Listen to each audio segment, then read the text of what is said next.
The MISC Reliant Tana is the light fighter variant of the Reliant line. Now, the Reliant line is really known for two things. This and this.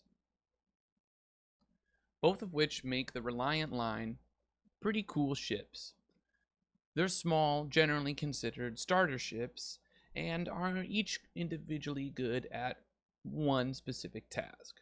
The Tana is billed as the fighter.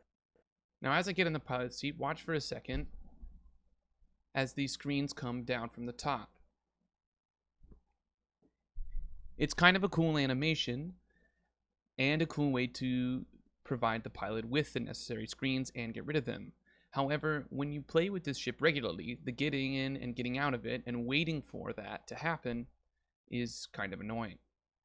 It's also important to note that this ship has an insufficient power problem with its base package. If you fire all the weapons and the shields are trying to recharge and you're trying to shift around and do things in a fight, your whole ship will power down, leaving you dead in the water. That's not that hard to fix though, with a few mods, and let's be honest, if you're looking for a light fighter, this might be worth it considering the beautiful view. It's not bad in combat either. It's stocked with 20 missiles, although I don't know where they're stored on the ship, but I'm not really concerned with that. The DPS is average for a small fighter. Nothing crazy, but definitely you can get some good kills in. It doesn't take too long either. I defeated two cutlasses in about AI cutlasses in about 3.5 minutes, which is reasonable.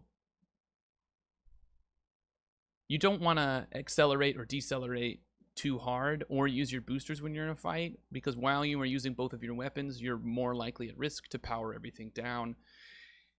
And that's when the catastrophe strikes.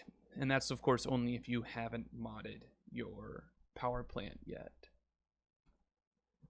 If you're looking for a decent fighter and also maybe be allowed to do some delivery quests if you're trying to blow off some steam, this is the ship that I recommend starting with.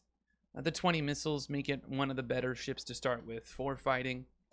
Upgrading the power plant's not a big deal. Also, it'll give you a head start on modding your ship, which, you know, some new players don't do for quite a long time, if not ever.